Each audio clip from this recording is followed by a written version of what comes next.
welcome back to the Balance and Built podcast. My name is Morgan, and today we are doing a solo episode.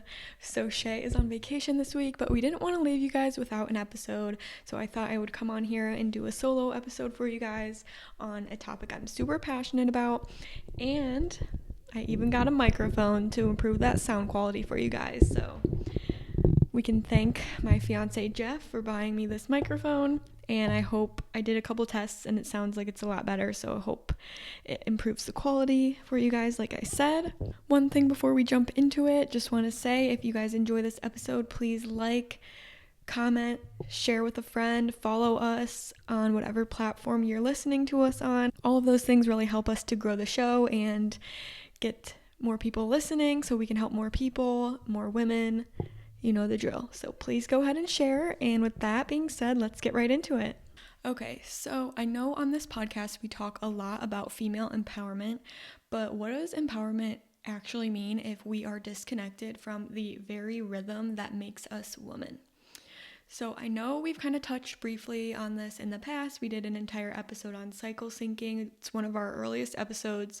So I definitely urge you guys to go back and listen to that because we took a deep dive into the 4 phases of the female cycle, your different strengths and advantages, and how to harness your power in each one of those phases, different workouts you can do, and just really educating you on what's going on in your body in those 4 phases. So if you haven't listened to that, definitely go and listen to that. But this episode today is going to be about something deeper than that. We are going to be talking all about why your period is actually your power, and if your period is missing, why we want to do some work to get that back, and why it's not actually a flex if you don't have your period. So I have some notes on the side of my screen here, so if I'm looking over there, please forgive me. I just want to make sure I hit everything that I want to say to you guys today. So let's get into it. Because losing your period is not just a hormonal issue. It's a nervous system issue. It's a cultural issue. It's a societal issue. And sometimes it can even be a control issue. So I don't know if you guys have heard this before, but your period for women is actually our 5th vital sign. So the 4 vital signs I'll just briefly mention: body temperature, pulse, respiration rate, and blood pressure. But for women, we actually have a secret 5th vital sign, which, like I said, is your period. Your menstrual cycle reflects your overall health. The duration of the cycle, the heaviness, the color of it, all of those things can reflect your overall health. It can give us signals about your energy, your stress, your hormone levels. And it kind of helps us to explain more of why the body will always choose survival over reproduction. Your body will never prioritize reproduction if it doesn't feel safe. So if you're not feeling safety, you're probably not going to be ovulating, and therefore you're not going to be getting your period. So backtrack a little bit. I know I mentioned in that episode that a lot of us think that your period or menstruation or bleeding is like the main event of your cycle. But it's actually ovulation that is the main event. That is what we are hardwired to do as women, is ovulate and get pregnant and reproduce. So it's when you ovulate and that egg does not get fertilized by sperm that it is then shed, the uterine lining is shed, and that's how we get our period. So ovulation, main event. Menstruation is kind of like a byproduct of that, but it still is a huge indicator of what's going on inside. So that is kind of like bridging the gap between the science of it and the empowerment, but we're going to get even deeper into it. So I know it's like so common nowadays for women to have missing periods, irregular periods, painful periods. I want to talk a little bit about why I personally think that is, why a lot of women's periods are missing in today's society. And I really feel like it's the hustle culture, the grind culture, like glorifying being super lean, glorifying under eating. Obviously, I know my co-host Shay is a bodybuilder, and that's like a competition and that's a whole sport and things like that. But today here I'm talking about just like normal, average woman who's not competing. Yeah, like glorifying under eating, like I was saying, high achievement, high levels of stress, and like that control, feelings of control that we sometimes I think disguised as discipline, and Shay made a really good analogy about this on a recent episode where she talked about how in the past she used to think that she was extremely disciplined because she never cheated on her meal plans. And then she realized, wait, no, I'm actually not disciplined because of that. And when she learned the true discipline was when she was able to do a cheat meal and then get right back on track the next day. Like, that's the true discipline, not like controlling every little thing that you put in your body. That's just my opinion. But I feel like in our society, it's really pushed on women that like shrinking yourself and being smaller and being skinnier is like what makes you strong or what gives you strength, or not even physical strength, just like mental strength, beauty, like all those type of things. And that's so sad. Like, that's really actually so sad when you think about it. And it makes sense, like how I mentioned earlier, if your body doesn't feel safe, you're not going to be reproducing, so you're not going to be ovulating, so you're not going to be getting your period. And what do I mean by feeling safe? Because I know that can kind of be like, well, I'm fine, I'm safe, I have a roof over my head. It's not really safety in that aspect. It's more so getting into the nervous system. So parasympathetic nervous system state is the rest and digest. That's when your body is at a calm state. It has, I don't want to misspeak on this, but I know it has a lot to do with like your heart rate. So if you are in a state of rest and digest, your body can actually rest and digest. Versus the sympathetic nervous system state, fight, flight, freeze, or fawn. Back a long time ago, when our ancestors and cavemen and cavewomen were hunting for their food, and say they were getting chased by a tiger, that would be activating their sympathetic nervous system because they're actually in danger and they need to fight, flight, freeze, or fawn. Hopefully fight or flight. And hopefully win if they choose fight. But nowadays, how we live today with our phones and social media and all of the things that we all do from the time we wake up till the time we go to bed, all the responsibilities we take on, like everything. Think about all of the things you do in a day. All of these things, for the most part, are putting us into that sympathetic state. So like you get a Teams message from your boss that says, we need to talk. Instantly, you're in that fight or flight state. You think something's wrong. Your body psychologically believes you to be in danger, and it starts pumping stress hormones, cortisol, and adrenaline because it's preparing you to fight or flight. But really, it's not that serious. It's just a call with your boss. You're not actually in danger. Your life is not actually in danger physically.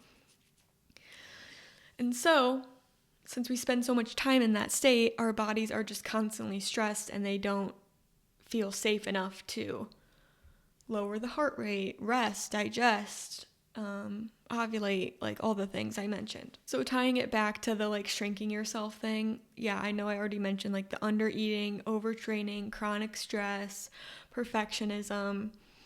A lot of times the women that are losing their cycles, they're not lazy. They're actually the most regimented, like disciplined women in the room. But I just think that there's a disconnect of like what discipline is, like I was saying earlier, and just like grind, hustle all the time, constantly, like never getting into their feminine energy. That's another concept we can dive into, is like the masculine versus the feminine. Masculine is always doing, it's solving, fixing, it's like the logic, the structure, being assertive, whereas our feminine energy is more of like the intuition, the creativity, the nurturing, the receiving, the being, like empathetic, flowing, receptive. No one is equal 50-50 of either one, and nowadays a lot of women are working and building their businesses and providing for themselves, like, and that's great. That's what our society is, but at the same time, like, you can overuse your masculine side and then your feminine can kind of turn off because you're not able to use it. So food for thought there. But let's get back on track because I could talk about that for days. If you guys want like an episode more diving deeper into that, let me know. So back to the missing periods. What is a missing period really saying? It could be saying you're doing too much, you're not eating enough calories, you are chronically in fight or flight, you don't feel safe enough to slow down, or maybe if you do slow down and try to give yourself rest, you aren't able to relax, you still feel on edge or stressed out, or you're thinking about what you should be doing productively. I'm guilty of that for sure. Or maybe your body doesn't trust the environment that it's in. Maybe you literally don't feel safe where you live. Like, it could be so many things, but I just want to say it's having a missing period is not that your body is failing you. Your body is actually protecting you. It's using its resources to survive versus reproduce, because that's the priority always, is going to be to survive. Going back to the guy being chased by a tiger, like, your instincts are always going to be to survive. So if you are not getting your period, you're not ovulating, you're not reproducing, that's a sign that your body does not feel safe and that something is going on inside that's prioritizing survival over reproduction. Because, like I said, even though survival is the instinct, we are biologically, women are on the earth to reproduce. I mean, like, that's what our bodies biologically are, like, meant to do, right? So say your period is missing and you've been listening to this episode and you're like, okay, I get it, period missing, not a good sign. What can I do to get my period back? Like, what steps can I actually take to get it back? So the first one I'm gonna say is probably gonna be a little bit difficult for some people to hear, but it's going to be eating more calories, especially your complex carbs and your healthy fats. So complex carbs, sweet potatoes, rice, oats, fruits, veggies, quinoa, legumes, beans, things like that.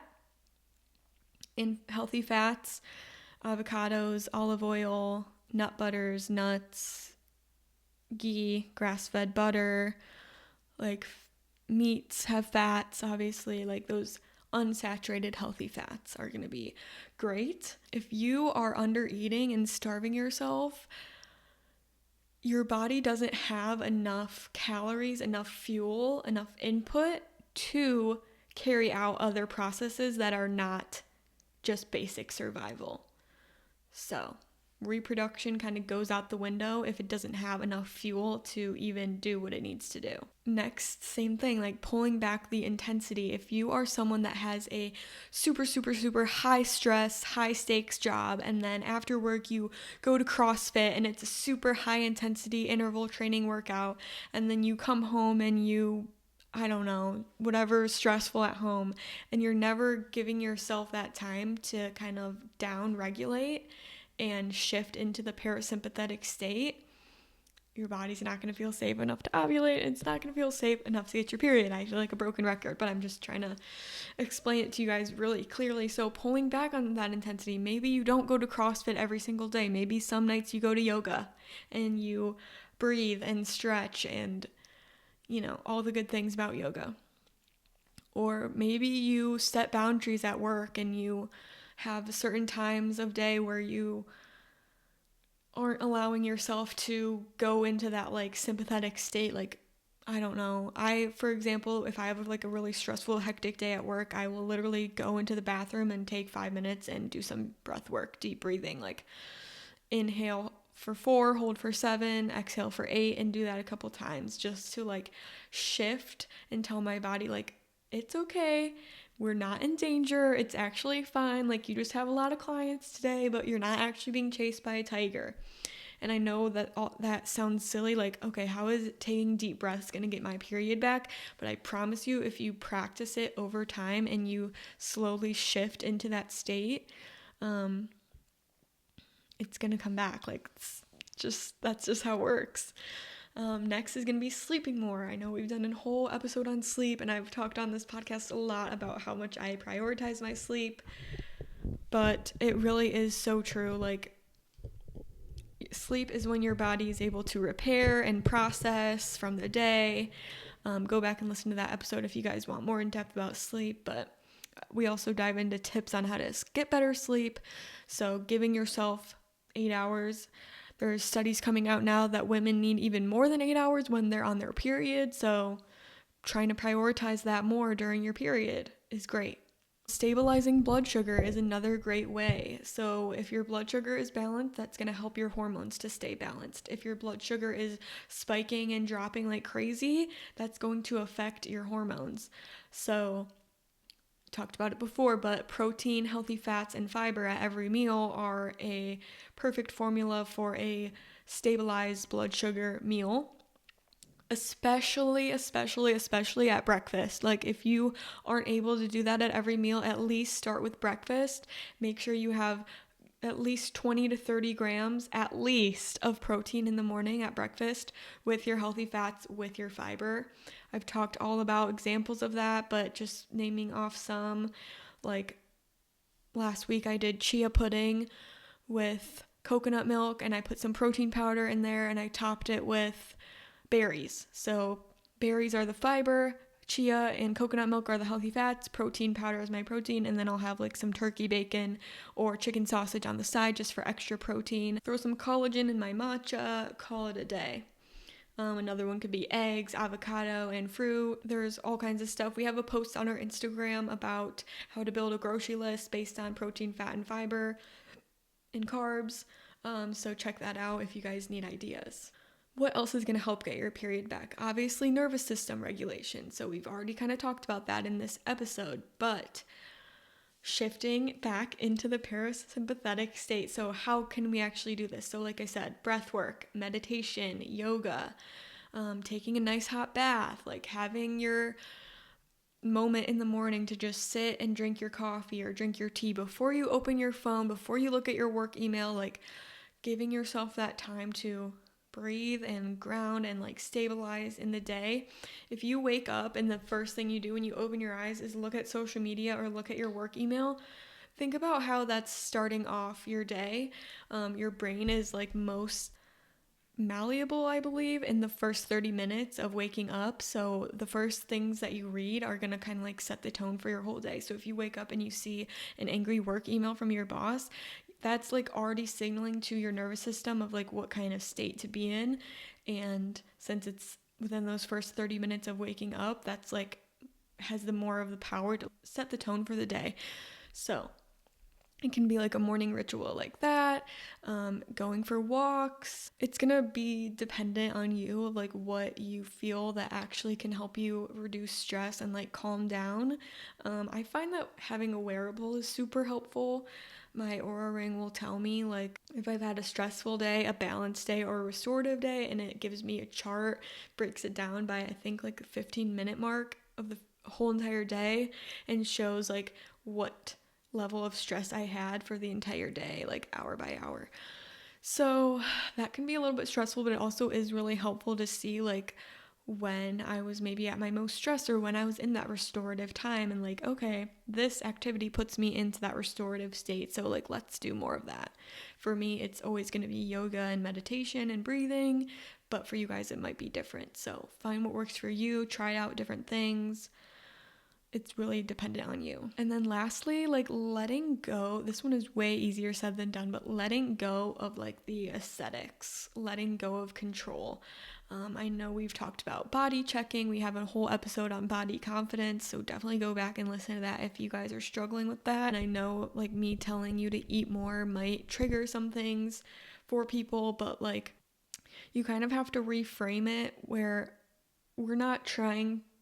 If your period is missing and you are really passionate about wanting to get it back because you recognize all the things I said earlier about how it's your fifth vital sign and how it's signaling what's going on inside your body, like if you're really serious about that and you care about that, or you want to have kids someday and you want to make sure that you're able to do that, then you have to let go of like being the smallest person you can be, because being the smallest does not mean that you're the healthiest. I've even found that for myself in the last year of really dialing in on my hormones and trying to eat enough and stuff like that. I'm just gonna be honest, I've gained like 5 pounds. And at first I was like, whoa, like, no, we need to eat less, we need to get smaller. But then I was like, actually, intuitively, like, I feel this is the weight that my body feels safe at. This is the weight that my body feels comfortable at. I'm not training for any kind of bodybuilding show, so it doesn't really matter. It's not to say that I'm like overweight, but it's just to say that maybe me at a smaller weight, maybe that was like the aesthetic that I once wanted, but was my cycle very good at that time? No. So it's just kind of like, what do you prioritize? And I know it can be really hard, but I think reframing it like that can really help.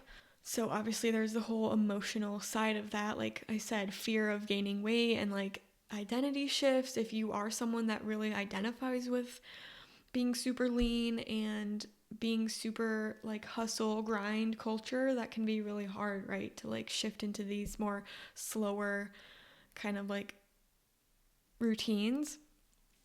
And you kind of have to like grieve a little bit. Like it's like a lot of emotional feelings can come up from that. My advice for that would just be maybe to journal about it, maybe to really reflect on, like I said, what is your priority? Like if you are someone that wants kids one day, like I feel like this should be a priority now to get your body at its healthiest state before you ever try to conceive a child or anything like that. I mean, that's just my opinion.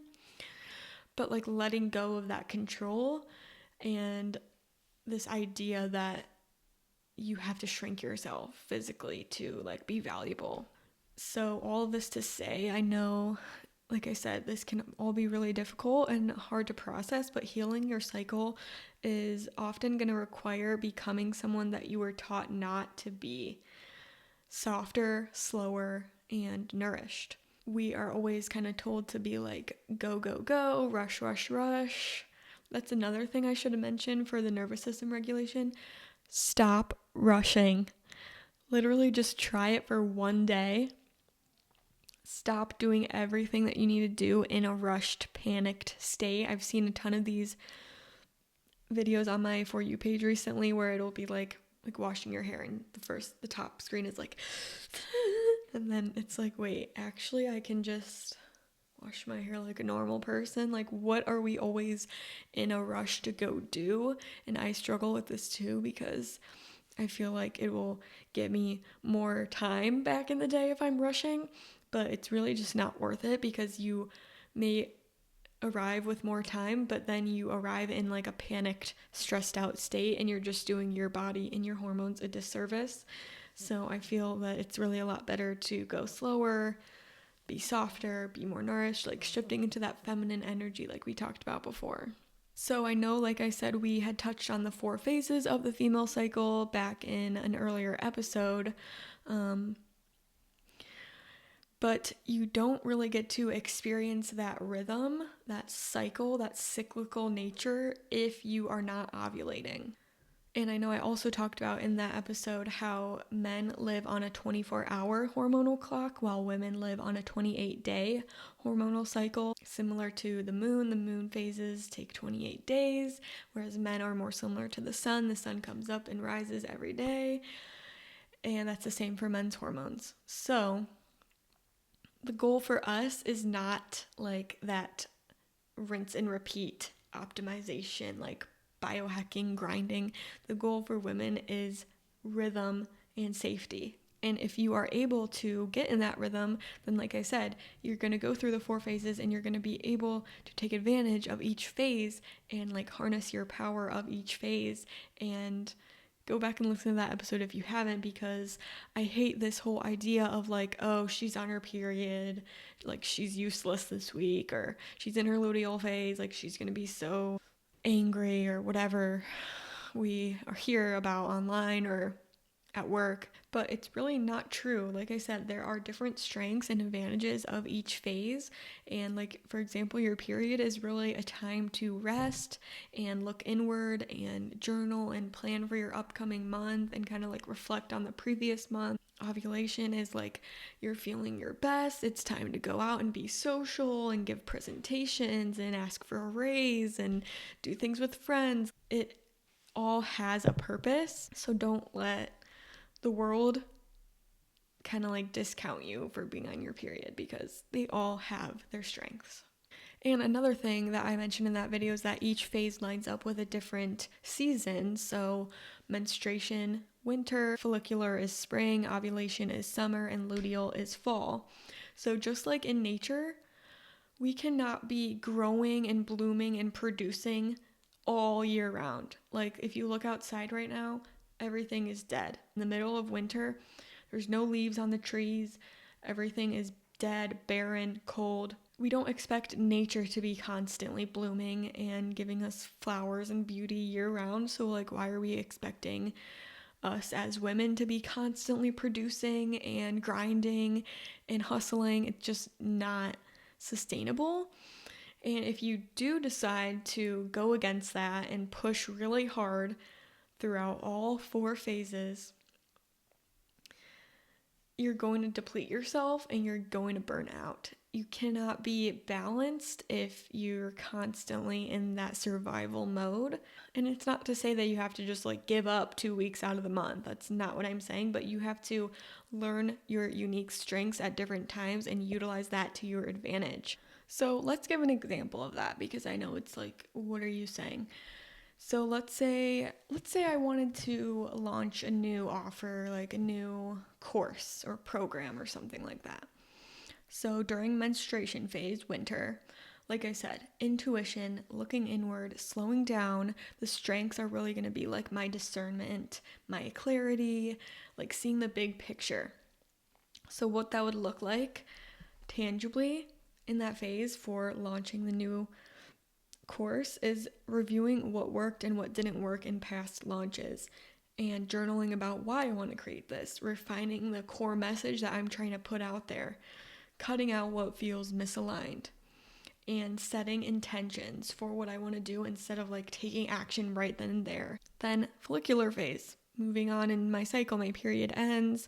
This is a time where I'm super creative and curious and open. My strengths are brainstorming, innovation, new connections. So this is when I'm going to start mapping out the structure of the course. I'm going to start brainstorming the content ideas and writing the outlines. I'm going to start designing the branding concepts and planning what kind of marketing I want to do and scheduling the timelines for the launch, maybe collaborating with others on those things. Okay, great. Moving right along to ovulation, ovulatory phase. This is when we are our most magnetic. Like our face actually becomes more symmetrical and we look more beautiful, because that is the time that our body wants us to get pregnant. So we want to like attract a mate, is what biologically it means.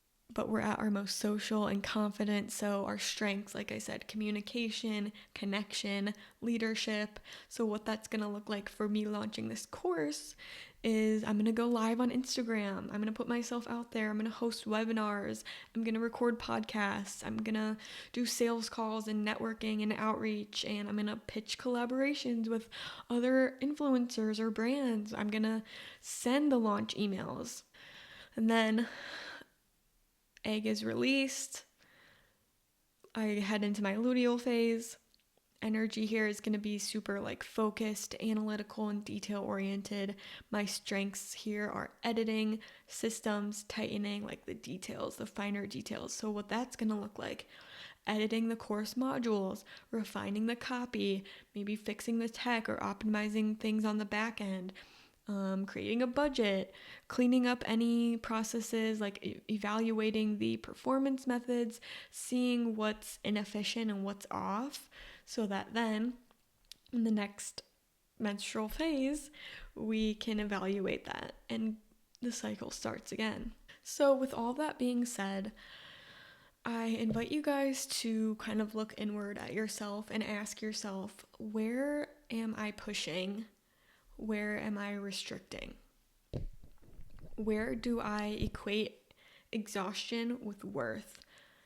Where do I equate productivity with worth? If I'm not productive, am I not worthy of love, whatever the case may be?